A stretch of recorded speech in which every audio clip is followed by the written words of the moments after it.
One nation one election यानी कि एक देश एक चुनाव, एक ऐसा मुद्दा जो कि लगातार पिछले 10 सालों से जब से बीजेपी गवर्नमेंट पावर में है, यह मुद्दा चला हुआ है कि बीजेपी गवर्नमेंट एक देश एक कानून की, एक देश एक इलेक्शन की यहां पे लगातार बात करती है कि हमारे देश में लोकसभा के चुनाव और विधानसभा के चुनाव एक ही समय पर किए जाए।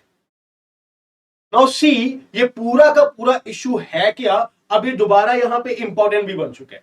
रीजन बीइंग, रिसेंटली हमने क्या देखा कि बीजेपी गवर्नमेंट ने अपने 2024 के जनरल इलेक्शंस का जो मैनिफेस्टो दिया है, यानी कि जो उनका रेजोल्यूशन है कि आने वाले 5 साल में यानी कि 2029 तक क्या कुछ किया जाएगा, तो वन बिग प्रॉमिस, जो एक सबसे बड़ा प्रॉमिस है, वो ये किया गया है, दैट इज आने वाले सालों में हमें वन नेशन यानी कि एक देश और एक चुनाव, वन नेशन वन इलेक्शन देखने को मिलेगा।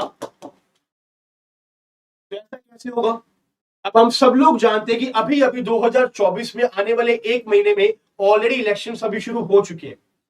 तो क्या ये जो general elections member of parliament के हो रहे हैं, यानी कि लोकसभा के जो चुनाव हो रहे हैं, क्या इसके साथ साथ सभी स्टेट्स में क्या एमएलए के इलेक्शंस भी होंगे, यानी कि विधानसभा के इलेक्शंस भी होंगे?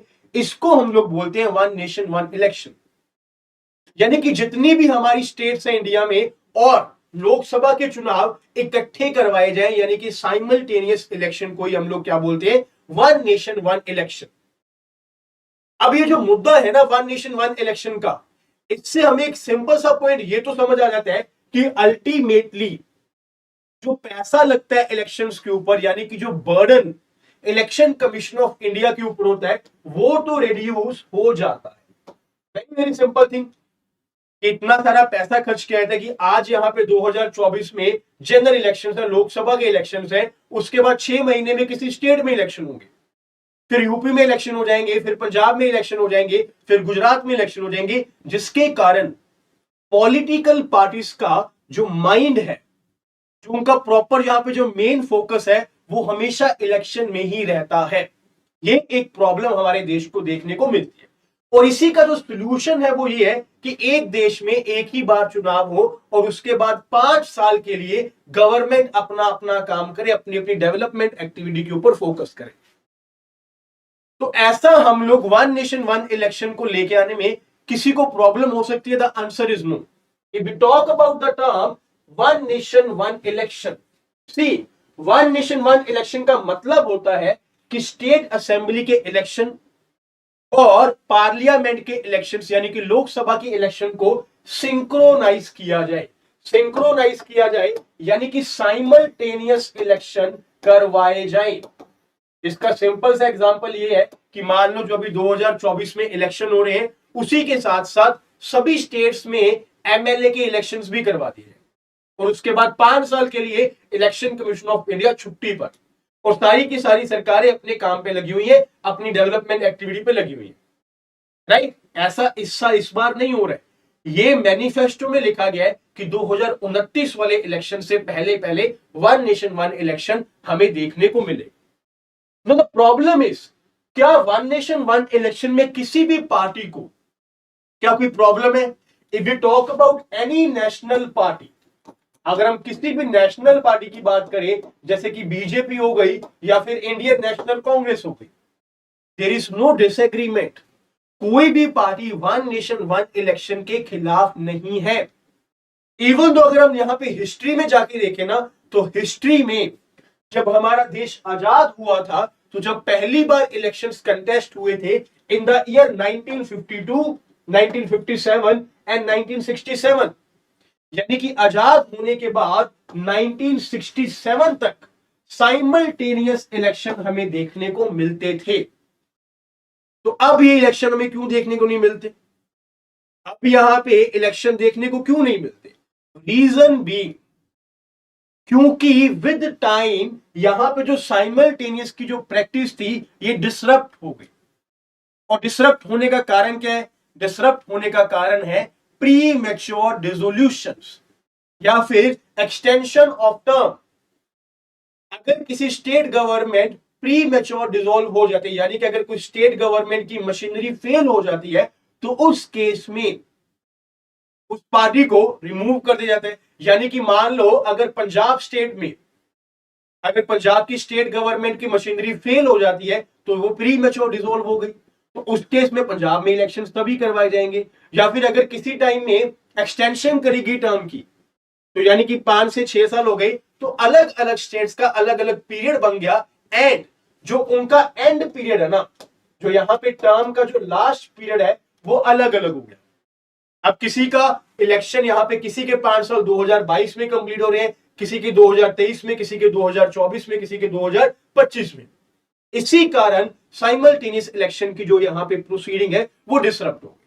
अब ये पूरा का पूरा लेक्चर अभी हम एक एक पॉइंट को समझेंगे, इसके बेनिफिट्स, इसके सॉल्यूशंस क्या है, और वन नेशन वन इलेक्शन कैसे आ सकता है, एक एक पॉइंट को हम लोग समझेंगे। बट उससे पहले मैं आप सभी लोगों को बता देता हूं कि अगर आप लोग अनअकैडमी जुडिशरी के प्लेटफॉर्म पर इनरोल करना चाहते हो, अगर आप लोग जुडिशरी के लिए फोकस्ड हो, अगर आप जुडिशरी के एग्जाम्स के लिए सीरियस हो, तो आप अनअकैडमी प्लेटफॉर्म के जितने भी कोर्सेज हैं उनमें इनरोल कर सकते हो सब्सक्रिप्शन लेके। एंड इस सब्सक्रिप्शन को लेने के लिए आपको मेरा कोड यूज करना है MONGA। My name is Vasudev Monga and the last part of my name Monga code को यूज करके आप यहां पे सब्सक्रिप्शन ले सकते हो। और ये एक क्रैश कोर्स डेवलप किया गया मेरे द्वारा, एक ऐसा क्रैश कोर्स जिसमें कि ऑल स्टेट जुडिशरी, चाहे आप किसी भी स्टेट की तैयारी कर रहे हो, UP, Bihar, Madhya Pradesh, Chhattisgarh, Punjab, Haryana, Delhi, any state, सभी स्टेट जुडिशरीज के जितने भी इंपॉर्टेंट टॉपिक्स हैं उसके अकॉर्डिंग यहां पे एक आपका अलग से क्रैश कोर्स डेवलप किया गया है, जो कि 24 अप्रैल से जिसकी शुरुआत हो जाएगी, जो कि 30 जून तक आपका चलेगा। ये पूरा का पूरा क्रैश कोर्स मैं आपको पढ़ाऊंगा, सारे के सारे मेजर सब्जेक्ट, सारे के सारे माइनर सब्जेक्ट्स। आप लोग इसमें एनरोल कर सकते हो। ये पूरा बैच आपका प्रीलिम्स के लिए भी और मेंस के लिए भी, दोनों के लिए फोकस रहेगा। यानी कि हम लोग यहाँ पे कंसेप्ट्स भी क्लियर करेंगे, अपने कंसेप्ट्स के साथ साथ हम अपने केस लॉस भी क्लियर करेंगे, जो कि लैंडमार्क केसेस भी होंगे एंड इंपॉर्टेंट रीसेंट जजमेंट्स भी होंगी। और उसके बाद हम उसी पर्टिकुलर टॉपिक के एमसीक्यूज भी देखेंगे। एक सिंपल सी बात है, अगर हम कोई भी टॉपिक देख रहे हैं ना, अगर हम लोग किसी एक टॉपिक को क्लियर करें, तो एक टॉपिक का मतलब ये हो गया कि आप उस टॉपिक के जो 5-6 क्वेश्चन बनते हैं, हर टॉपिक में से मिनिमम 5 या 6 क्वेश्चन बन जाते हैं, वो सारे के सारे आपके कवर हो चुके हैं। और एग्जाम में आपको यही क्वेश्चन पूछे जाते हैं। अल्टीमेटली टॉपिक आपका एक ही होता है। अगर रेस जुडिकाटा आपको समझा दिया गया, रेस जुडिकाटा के अंदर डिफरेंट डिफरेंट क्वेश्चंस बन सकते हैं, तो उसी तरह से एक क्रैश कोर्स आपके लिए डेवलप किया गया। आप लोग इस कोड को यूज करके MONGA इसमें एनरोल कर सकते हो। एंड 24 अप्रैल को मैं आप सभी लोगों को इसमें लाइव भी मिलूंगा और इसमें आप लोग एनरोल कर सकते हो। Now coming back to the one nation one election, see simultaneous election.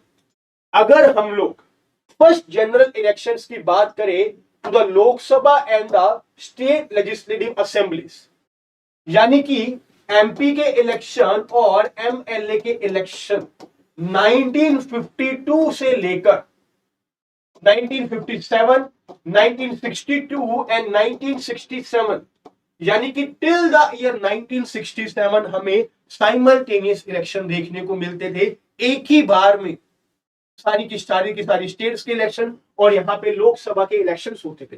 But later on हुआ क्या, due to the premature dissolutions, किसी एक पार्टी को यहां पे डिसॉल्व कर दिया गया, किसी एक गवर्नमेंट को यहां पे डिसॉल्व कर दिया गया, या फिर यहां पे जब टर्म एक्सटेंड हो जाती है, इसके कारण ये साइमल्टेनियस इलेक्शन की जो पूरी की पूरी प्रैक्टिस थी ये डिस्टर्ब हो गई। द प्रॉब्लम इज, अगर हम लोग आज ये चाहें कि वन नेशन वन इलेक्शन को लाया जाए, तो इसके रिगार्डिंग कोई चैलेंज है कि नहीं है? There are many challenges one nation one election को लेके आने के लिए। That is the term of the Lok Sabha and that of the state legislative assemblies needs to be synchronised. ये एक चैलेंज है और इसको समझने के लिए हमें चाहिए होंगे कुछ एग्जांपल्स। सी, अगर हम लोग इन सभी स्टेट्स की बात करें, तो पंजाब में लास्ट इलेक्शन हमें कब देखने को मिले? In the year 2022। पंजाब में जब आम आदमी पार्टी ने अपनी सरकार बनाई, ये इलेक्शंस हुए थे 2022 में, तो 2022 में अगर इलेक्शंस हुए थे तो 2027 तक पंजाब में आम आदमी पार्टी है। या फिर अगर हम बात करें दिल्ली की, तो दिल्ली में आम आदमी पार्टी ने, अरविंद केजरीवाल जी ने अपनी सरकार 2020 में बनाई जो कि 2025 तक चलेगी। या फिर अगर हम बात करें महाराष्ट्र की, महाराष्ट्र में 2019 में सरकार बनी जो 2024 तक चलेगी। नाउ द थिंग इज कि अगर हम 2024 में जो ये जनरल इलेक्शंस हमारे हो रहे हैं, सभी स्टेट्स के इलेक्शंस भी अगर हम इसके साथ ही करवा देते तो हमें क्या करना पड़ता, हमें पंजाब की जो यहां पे टर्म थी, जो इलेक्शन की जो टर्म थी जो कि 5 साल होती है, उसको 2024 तक करना पड़ता। यानी कि जो पंजाब सरकार जो कि डेमोक्रेटिक वे से इलेक्शन जीत के जिन्होंने सरकार बनाई, उनको सिर्फ 2 ही साल मिलते अपनी सरकार में और 3 साल का पीरियड रिड्यूस कर दिया जाता। उसी केस में अगर हम दिल्ली की बात करें तो दिल्ली का 1 साल रिड्यूस कर दिया था। महाराष्ट्र की बात करें तो महाराष्ट्र में कुछ रिड्यूस करने की जरूरत ही नहीं थी क्योंकि 2024 में यहां पे टर्म एक्सटेंड हो रही है, टर्म खत्म हो रही है। Same case with Haryana. इसका मतलब क्या है? इसका मतलब ये है कि अगर हमें साइमल्टेनियस इलेक्शन करवाने हैं और इनको अगर हमें सिंक्रोनाइज करना है सारी के सारी स्टेट्स को और लोकसभा के इलेक्शंस को, we have to reduce or extend the term of the government once। हमें एक बार यहां पे गवर्नमेंट की जो टर्म होती है ना 5 साल की, या तो उसको एक्सटेंड करना पड़ेगा या फिर उसको रिड्यूस करना पड़ेगा कि सारी की सारी 2024 में इकट्ठी आ जाए, उसके बाद साइमल्टेनियस इलेक्शन चलता रहे। तो क्या ऐसा करना पॉसिबल है? क्या हमारी हम लोग यहाँ पे जो सरकार डेमोक्रेटिक वे से आई, इलेक्शन के थ्रू आई, क्या उसकी टर्म को रिड्यूस कर सकते हैं ना? Answer is no. इसको रिड्यूस करने के लिए हमें चाहिए होगा अमेंडमेंट। हमें एक अमेंडमेंट चाहिए होगा। अमेंडमेंट का मतलब क्या हुआ? अमेंडमेंट का मतलब यह हुआ कि हमें लोकसभा में और राज्यसभा में ये एक कानून पास करना पड़ेगा कि हम लोग स्टेट लेजिस्लेटिव असेंबलीज को रिड्यूस कर रहे हैं। नाउ द थिंग इज, ये सॉल्यूशन तुम्हें पता लग गया that the synchronization of the term of the state legislative assemblies with that of the Lok Sabha, the term of the assemblies can be reduced and increased accordingly. But for that we need an amendment. उसके लिए हमें amendment चाहिए होगी। तो ये तो आ गया solution, but solution के अंदर ना एक प्रॉब्लम भी है। प्रॉब्लम ये आ जाती है कि सी, हम जब अमेंडमेंट की बात करेंगे तो हमें अमेंडमेंट करनी पड़ेगी article 83, article 85, 172 and 174 and 356 of the Indian constitution. Basically article 83 and 85 बात करता है लोकसभा इलेक्शंस की एंड 172 एंड 174 बात करता है स्टेट लेजिस्लेटिव असेंबलीज के इलेक्शन की। एंड 356 क्या हुआ? Presidential power to order emergency. इन सबको हमें यहां पे यूज करना पड़ेगा, बट इन अमेंडमेंट को करने के लिए लोकसभा में जो मेजॉरिटी चाहिए होती है that is 2/3 of the majority. यानी कि अगर लोकसभा में 100 मेंबर्स बैठे हैं तो उस केस में 66 वोट्स हमें चाहिए होंगी इस कानून को पास करने के लिए, इस अमेंडमेंट को लागू करने के लिए। तो ये तो हम समझ गए, इसको लागू करने के लिए हमें 2/3 अमेंडमेंट्स चाहिए होंगी। क्या यहां पे 2/3 वोटिंग के साथ हमें कुछ और भी चाहिए होगा? The answer is yes. For this kind of amendment हमें 2/3 मेजॉरिटी के साथ साथ ना हाफ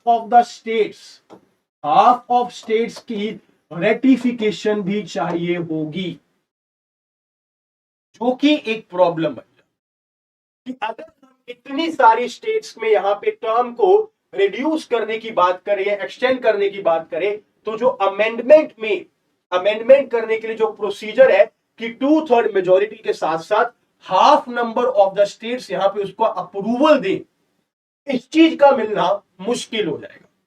अभी तक तो वोटिंग हुई नहीं पार्लियामेंट में, जब होगी तो लगेगा पता कि कौन सी गवर्नमेंट यहां पे सपोर्ट कर रही है, कौन सी नहीं कर रही। क्योंकि जो यहां पे जो बोला जा रहा है कि 2029 से पहले ये सब कुछ किया जाएगा ना। हो ये जो यहां पे सोल्यूशन है ना, उसकी प्रॉब्लम भी यही है कि सी ये जो यहाँ पे रेटिफिकेशन चाहिए of at least half of the states, ये यहाँ पे मिलनी मुश्किल हो जाती है। नाउ सी एक रेडिकल सोल्यूशन की मैं आपको एक और बात बताता हूं। वैसे तो ये सोल्यूशन ऐसा है जो कि हमें डिस्कस करना ही नहीं चाहिए, क्योंकि इंडिया में क्या है, इंडिया में प्रेसिडेंशियल फॉर्म ऑफ गवर्नमेंट है या फिर पार्लियामेंट्री फॉर्म ऑफ गवर्नमेंट है? टेल मी एवरीवन, इंडिया में हमें क्या देखने को मिलता है? प्रेसिडेंशियल फॉर्म ऑफ गवर्नमेंट देखने को मिलती है या फिर पार्लियामेंट्री फॉर्म ऑफ गवर्नमेंट देखने को मिलती है? क्या हमारे देश में यूनाइटेड स्टेट्स की तरह, अमेरिका की तरह क्या प्रेसिडेंट ही सब कुछ रूल करते हैं? The answer is no. हमारे देश में हमें पार्लियामेंट्री फॉर्म ऑफ गवर्नमेंट देखने को मिलती है। अब वन नेशन वन इलेक्शन को लेके आने के लिए एक रेडिकल सॉल्यूशन ये है कि हम अपने देश को ना प्रेसिडेंशियल फॉर्म ऑफ गवर्नमेंट में ही बदल दें, जो कि एक सॉल्यूशन नहीं है, because parliamentary form of government ही हमारी डेमोक्रेसी को बचाती है and it is our basic structure of the Indian constitution. हमारे संविधान का ये बेसिक स्ट्रक्चर है कि हमारे देश में पार्लियामेंट्री फॉर्म ऑफ गवर्नमेंट होनी चाहिए। तो इसका मतलब क्या हुआ? अगर हम लोग प्रेसिडेंशियल फॉर्म ऑफ गवर्नमेंट में कन्वर्ट कर लें तो it will ultimately violate the basic structure principle. And basic structure principle कौन से केस में दिया गया था? All of you tell me.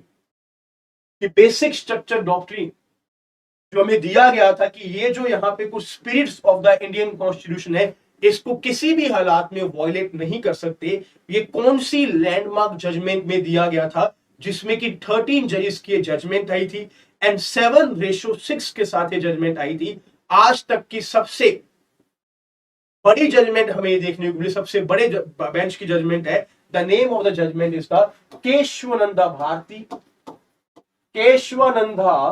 Bharti versus state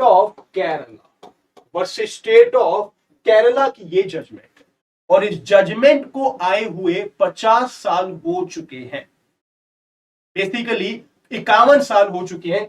24 अप्रैल 1973 में ये जजमेंट आई थी और अब 2024 आ चुका है और अप्रैल का महीना ही चल रहा है। 51 साल इस जजमेंट को आए भी हो चुके हैं। नाउ सी, अगर आप लोगों को ऐसे मिल गया लिखने को वन नेशन वन इलेक्शन पे, जो कि आने वाले सभी एग्जाम्स में आपका ये इंपॉर्टेंट ऐसे बनता है, हिंदी में भी और इंग्लिश में भी। और जो लोग पंजाब की तैयारी करें या जो लोग किसी भी नेटिव लैंग्वेज की तैयारी करें, वहां पे भी आपको ऐसे देखने को मिल सकता है कि एक देश एक चुनाव, ये आपको ऐसे मिलेगा ही मिलेगा। नाउ सी, इसके जो आर्ग्यूमेंट्स है फेवर में कौन से? One thing, it will save public money. Public का जो पैसा है उसका बचाव होगा कि नहीं होगा? इलेक्शन कमीशन ऑफ इंडिया, जो कि एक रिस्पॉन्सिबल बॉडी है इलेक्शंस करवाने के लिए, लोकसभा में भी और विधानसभा में, उनका जो पैसा है, जो यहाँ पे वर्कफोर्स लगाई जाएगी अलग अलग एरिया में, उस केस में अगर इलेक्शन एक ही टाइम पर हो जाए तो पब्लिक मनी यहाँ पे काफी बचेगी। It will save the public money. Secondly, it will reduce the burden on the election commission of India.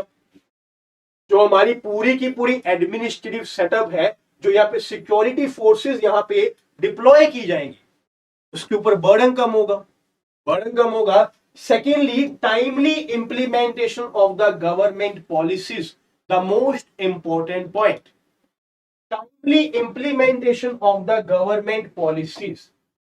हम लोग हर बार देखते हैं कि सब सरकारें अपना अपना मैनिफेस्टो दे देते हैं। गवर्नमेंट पॉलिसीज, क्या मैनिफेस्टो के अकॉर्डिंग काम किया जाता है? 2024 में इलेक्शन है, उसके बाद 2025 में फिर कहीं ना कहीं इलेक्शन है, दिल्ली में इलेक्शन है। अब दिल्ली हमारी नेशनल कैपिटल है। अगर सारी की सारी पॉलिटिकल पार्टीज का जो माइंड है, जो फोकस है इस टाइम पर जनरल इलेक्शंस पर है, कोई भी पॉलिटिकल पार्टी यहां पे इलेक्शन जीत जाए, कोई भी, उसके बाद 2025 में दिल्ली में इलेक्शन है, तो मुझे ये बताओ पॉलिटिकल पार्टी का जो माइंड है, जो फोकस है, वो गवर्नमेंट पॉलिसी के ऊपर रहेगा या फिर दिल्ली के इलेक्शंस के ऊपर चला जाएगा? इलेक्शंस के ऊपर चला जाएगा ना कि अब हम लोग दिल्ली में अपनी सरकार बना लें। तो द थिंग इज 2025 में दिल्ली हो गए, उसके बाद यहाँ पे यूपी के इलेक्शंस हो जाएंगे, फिर हिमाचल के इलेक्शन हो जाएंगे, फिर उत्तराखंड के इलेक्शन हो जाएंगे, लगातार इलेक्शन चलते रहेंगे और इतने में हमारा 2029 आ जाएगा। तो द प्रॉब्लम इज कि गवर्नमेंट की जो पॉलिसीज हैं उनके ऊपर प्रॉपर फोकस नहीं किया जाता। रीजन बीइंग लगातार हमारा दिमाग, हमारा जो पूरा फोकस है वो इलेक्शंस में ही रहता है।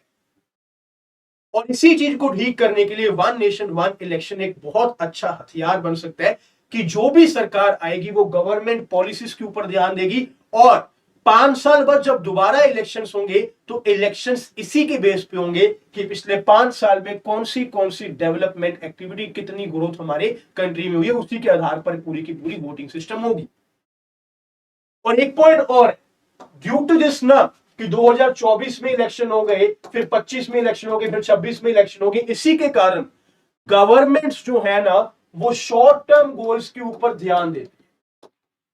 शॉर्ट टर्म जो गोल्स है ना उसके ऊपर फोकस ज्यादा किया जाता है कि भाई हमारे यहाँ पे 6 महीने बाद इलेक्शन है, कुछ ऐसा कर दे कि 6 महीने बाद इलेक्शन जीत जाए। शॉर्ट टर्म गोल्स के ऊपर ध्यान दिया जाता है। बट अगर इलेक्शन का टाइम 2024 फिर 2029 बीच में कभी भी इलेक्शन ना हो, यानी कि 5 साल का अगर पीरियड होगा, तो जो लॉन्ग टर्म पॉलिसीज होती हैं जिनको की इंप्लीमेंट करना चाहिए उनके ऊपर फोकस किया जाएगा।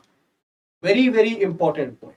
इस चीज का भी हमें यहां पे इसको एक आर्गुमेंट लिखना है इसके फेवर में कि साइमल्टेनियस इलेक्शन का फेवर है, यानी कि development activities will be given more preference than the electioneering process. Now see, the voters will be able to judge. Simple सी बात है, we all have a right to vote and the right to vote is our legal right. और अगर हम लोग vote करने जा रहे हैं तो हमारी भी तो एक जजिंग पावर है ना कि पिछले 5 साल में किस सरकार ने क्या कुछ किया। तो उसी के बेसिस पे हम लोग यहाँ पे अपनी वोट जो देंगे स्टेट लेवल पर भी और सेंट्रल लेवल पे भी एक अपने प्रॉपर अपनी चॉइस के साथ अपनी वोट का यहां पे यूज ले पाए। Now see, it is also necessary to solve the problem of the governance. Governance की प्रॉब्लम भी सॉल्व हो रही है कि पॉलिटिकल गेन्स के लिए यहां पे इलेक्शन नहीं हो रहे। इलेक्शंस करवाने का मेन पर्पस है the growth of the country, यानी कि the politicians are the representatives of the society, कि हमारी सोसाइटी को किस किस कानून की जरूरत है, किस किस पॉलिसी की जरूरत है, उसके ऊपर यहां पे ध्यान ज्यादा दिया जाए and to avoid taking a harsh long term policies को जो यहां पे जो नहीं हो पाती उसको भी यहां पे अवॉइड किया जाए। Now, another thing is arguments against simultaneous elections, जो कि एक इशू बन जाता है कि अगर एक वन नेशन वन इलेक्शन आ जाए तो हमें पता लगे इसके काफी सारे फायदे हैं, तो नुकसान भी हो सकते हैं। क्या नुकसान है? पॉइंट नंबर 1, इंडिया में हम लोग क्या देखते हैं कि इंडिया में फेडरल स्ट्रक्चर है। इंडिया में फेडरल स्ट्रक्चर है। फेडरल स्ट्रक्चर का मतलब क्या हुआ कि हर स्टेट में एक अलग से स्टेट गवर्नमेंट है और सेंटर में एक यूनिफाइड सेंट्रल गवर्नमेंट देखने को मिलती है। अगर वन नेशन वन इलेक्शन आ जाता है ना तो फेडरल जो स्ट्रक्चर है हमारा, इसकी वायलेशन कहीं ना कहीं पॉसिबल है। रीजन भी मान लो मिस्टर ए को वोट करने जाना है, आप ही बताना मुझे क्या साइकोलॉजिकली आप में ये पॉइंट जाएगा कि नहीं जाएगा। एक सिंपल सा एग्जांपल लेता हूं। आप रहते हो, लेट अस से यू लिव इन दिल्ली, आप लोग दिल्ली में रहते हो और दिल्ली में आम आदमी पार्टी एक रीजनल पार्टी है। मैं आपको लाइव एग्जांपल दे रहा हूं। आम आदमी पार्टी एक रीजनल पार्टी है और आम आदमी पार्टी सिर्फ और सिर्फ दिल्ली में और पंजाब में, गोवा में भी है। बट क्या आम आदमी पार्टी नेशनल पार्टी है? The answer is no. National parties जो है इंडिया में अभी तक 6 नेशनल पार्टीज हैं, जिसमें की जो मेजर पार्टीज हैं, one is the Indian national Congress, जिसका कि अब अलायंस हो चुका है, जिसको कि हम लोग बोलने लगे इंडिया डेमोक्रेटिक अलायंस। दूसरी तरफ हमें देखने को मिलती है बीजेपी। अब मान लो दिल्ली में इलेक्शंस है, दिल्ली में अगर इलेक्शंस है और मिस्टर ए को वोट करने जा रहे हैं, उसको एमपी के लिए भी वोट देनी है और एमएलए के लिए भी वोट देनी है। यानी कि दिल्ली की जो लेजिस्लेटिव असेंबली है उसका इलेक्शन भी सेम डे हो रहा है और मेंबर ऑफ पार्लियामेंट लोकसभा का इलेक्शन भी सेम डे हो रहा है। मुझे ये बताओ, जब वो मेंबर ऑफ पार्लियामेंट के लिए वोट देगा किसी को भी, चाहे कांग्रेस पार्टी को, चाहे बीजेपी पार्टी को, चाहे किसी भी पार्टी को, तो क्या वो सेम पार्टी के बंदे को एमएलए में वोट नहीं देगा? Psychological psychological. अब आम आदमी पार्टी का कोई भी इंसान सेंट्रल पार्टी में नहीं है, नेशनल पार्टी में नहीं है, तो इसका मतलब क्या हुआ कि जो रीजनल पार्टीज है ना, जो रीजनल पार्टीज है अलग अलग स्टेट में, जिनका सेंटर में कोई भी दबदबा नहीं है, उसको यहां पे खत्म कर दिया जाएगा।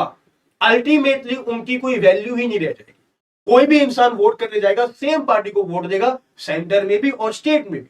As simple as that. एक साइकोलॉजिकल रीजन बन जाता है कि भाई साहब अगर मैं अपनी स्टेट में इनको वोट दे रहा हूं तो सेंटर में भी तो यही लोग आए ना, तभी हमारे एरिया में यहाँ पे डेवलपमेंट होगी। गलत बोल रहा हूं कि नहीं? सही है ना, ऐसा ही तो होता है ना। दैट इज वाई यहाँ पे एक बहुत बड़ी प्रॉब्लम बन जाती है कि फेडरल प्रॉब्लम भी बन जाती है, प्लस यहाँ पे रीजनल जो यहाँ पे गवर्नमेंट्स होती हैं, रीजनल जो गवर्नमेंट्स होती हैं, पार्टीज होती हैं, उसको भी यहाँ पे डिसएडवांटेज पर रखा जाता है। तो these are the main problems of the one nation one election. और एक जो बात आ जाती है, किसी अकाउंटेबिलिटी जो है ना वो डिमिनिश भी हो सकती है। Now this is a subjective concept कि अगर 5 साल के लिए कोई गवर्नमेंट आ गई तो उसकी अकाउंटेबिलिटी के ऊपर वो इंक्रीज होगी या कम होगी, ये एक सब्जेक्टिव कंसेप्ट है। ये जब साइमल्टेनियस इलेक्शन होंगे तभी पता लग सकता है कि सरकार ज्यादा काम कर रही है या फिर आखिरी के 6 महीने 1 साल में ही काम कर रही है और कोई भी सरकार यहाँ पे अकाउंटेबल ही नहीं है, कोई भी सरकार यहाँ पे अकाउंटेबल ही नहीं है। तो ये तो एक पॉइंट यहाँ पे सब्जेक्टिव पॉइंट है। नाउ सी, अगर वन नेशन वन इलेक्शन आ भी गया, अब हमने क्या देखा, वन नेशन वन इलेक्शन यानी कि साइमल्टेनियस इलेक्शंस। और हमने क्या, साइमल्टेनियस इलेक्शन 1952 से लेके 1967 तक हुए भी हैं। उसके बाद प्री मेच्योर डिसोल्यूशन के कारण या फिर टर्म की एक्सटेंशन के कारण ये जो प्रॉपर यहाँ पे साइमल्टेनियस इलेक्शन की जो प्रॉपर यहाँ पे प्रथा थी, जो प्रैक्टिस थी, वो डिसरप्ट हो गई। और अब हमें इस प्रॉपर यहाँ पे वन नेशन वन इलेक्शन को लेके आने के लिए कुछ अमेंडमेंट्स करनी पड़ेंगी। और अमेंडमेंट करने के लिए हमें क्या चाहिए होगा, 2/3 मेजोरिटी के साथ साथ 1/2 ऑफ स्टेट्स की यहाँ पे रेटिफिकेशन भी चाहिए होगी। नाउ माय क्वेश्चन इज कि सब कुछ हो गया, सारी की सारी स्टेट्स ने यहाँ पे अप्रूवल भी दे दिया, वन नेशन वन इलेक्शन हमारे देश में होने भी लग गया। मान लेते हैं, एग्जांपल ले लेते हैं कि अब 2024 चल रहा है, तो 2027 एक ऐसा साल रख लेते हैं कि 2027 में दोबारा से इलेक्शंस हो रहे हैं, जनरल इलेक्शंस भी दोबारा से हो रहे हैं और सारी की सारी स्टेट्स का इलेक्शन भी दोबारा से हो रहा है, सेम इलेक्शन। यानी कि दिल्ली का इलेक्शन तो 2025 में जो होने वाला है वो होता ही नहीं है, वो 2027 में डायरेक्ट इलेक्शन होते हैं, उनकी टर्म को एक्सटेंड कर दिए थे और बाकी स्टेट्स की यहाँ पे एक टर्म को रिड्यूस कर देते। द क्वेश्चन इज कि अगर ये हो भी गया तो कौन गारंटी देता है कि 2032 तक कोई भी स्टेट गवर्नमेंट डिसॉल्व नहीं होगी? कौन गारंटी देता है? क्या ऐसा पॉसिबल है कि 2032 तक कोई भी यहाँ पे सरकार यहाँ पे डिसॉल्व ही नहीं हो रही? या मान लो 5 साल तक चल लेती है तो 2037 तक अभी तक कोई डिसॉल्व नहीं होगा? डिसोल्यूशन तो फिर भी हो सकती है ना, अगर किसी स्टेट गवर्नमेंट की मशीनरी फेल हो जाए तो वहां पे तो इलेक्शंस करने ही पड़ेंगे। ऐसा तो नहीं है ना कि उस पर्टिकुलर स्टेट में 2-3 साल के लिए कोई इलेक्शंस ही नहीं हो रहे और कोई गवर्नमेंट ही नहीं है, कौन गारंटी लेगा? तो this is a long term issue, ये एक लॉन्ग टर्म इश्यू है। किसी साइमल्टेनियस इलेक्शन से किसी को भी कोई प्रॉब्लम नहीं है। 1952 से लेके 1967 तक भी ये चलता था, अभी भी चला लो, बट कब तक? कभी ना कभी तो कोई यहाँ पे पार्टी प्री मेच्योर डिसॉल्व होगी ही ना, उस टाइम पे क्या करोगे? ये एक बन जाता है लॉन्ग टाइम इश्यू। अब इसका मैं आपको एक रिकमेंडेशन बताता हूं कि इस केस में क्या किया जाए। जहां पे हमारे देश में इतनी बार इलेक्शंस होते हैं ना कि हर साल में दो दो स्टेट्स में इलेक्शन हो रहे हैं, उस प्रथा को रोकने के लिए वन नेशन वन इलेक्शन को लेके आना तो जरूरी है। बट ये भी बात सही है कि एक लॉन्ग टर्म इशू है कि ये कब तक चलेगा। पार्टीज डिसॉल्व हो जाएंगी, फिर हमें इलेक्शंस करने पड़ेंगे, फिर ये प्रैक्टिस डिसॉल्व खराब हो जाएगी, डिस्टर्ब हो जाएगी। इसका जो सोल्यूशन है वो क्या है मैं आपको बताता हूं। सोल्यूशन ये है कि अगर हम 2027 रख रहे हैं ना, तो इलेक्शन ना 5 साल के अंदर अंदर 2 बार होने चाहिए। ट्वाइस इलेक्शन यहां पे 2 बार होने चाहिए। इसका मतलब क्या हुआ कि 5 साल में अगर 2 बार इलेक्शंस हो रहे हैं, उसका मतलब यह है कि 2027 से लेके 2032 तक तो सरकार चल रही है। बट अगर इन बिटवीन कोई भी यहां पे पार्टी डिसॉल्व हो जाती है तो 2030 में भी इलेक्शंस होंगे, 2035 में भी इलेक्शन होंगे। ये इलेक्शंस फुल फ्लेज नहीं होंगे, ये इलेक्शंस फुल फ्लेज नहीं होंगे। मान लो बिहार में किसी पर्टिकुलर एक कॉन्स्टिट्यूएंसी में एक बंदे को डिस्क्वालीफाई कर दिया, किसी एक एरिया में बिहार में यहां पे कोई भी मेंबर ऑफ पार्लियामेंट या एमएलए नहीं है, या फिर एमएलए नहीं है, और पंजाब में भी एक बंदा यहां पे डिस्क्वालीफाई कर दिया गया तो यहां पे भी कोई नहीं। उसके बाद गुजरात ने भी किसी को डिस्क्वालीफाई कर दिया।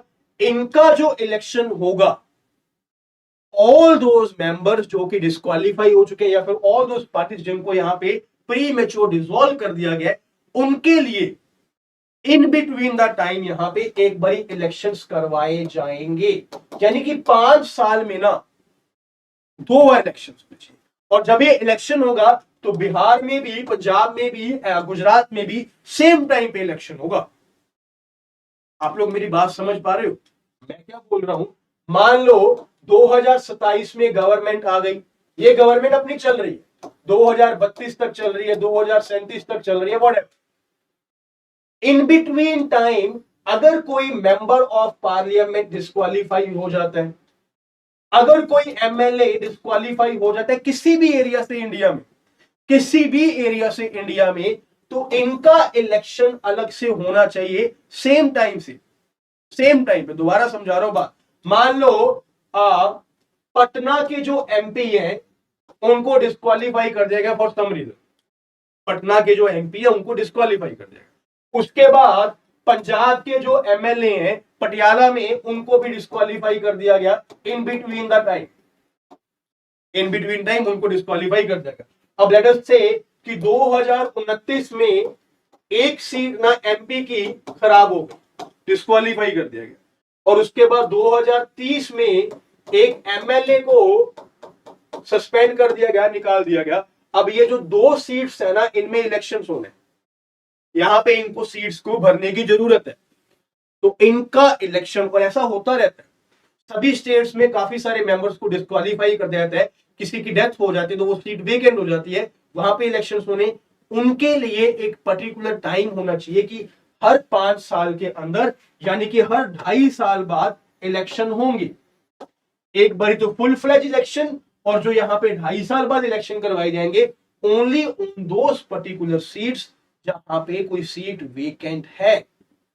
तो ज्यादा से ज्यादा 4 महीने, 6 महीने कोई सीट वेकेंट रह जाएगी, तो उस पर्टिकुलर सीट पे उस टाइम तक स्टेट गवर्नमेंट या प्रेसिडेंट का रूल लग जाएगा, बट जल्दी से जल्दी उस सीट को भर दिया जाएगा। हमारा जो वन नेशन वन इलेक्शन की जो प्रैक्टिस है वो डिसरप्ट नहीं होगी, वो चलती ही रहेगी, और वो चल रही है। बस इसको यहां पे जो मेंबर्स यहां पे डिस्क्वालीफाई किए गए, इनका इलेक्शंस अलग से करवा दिए गए।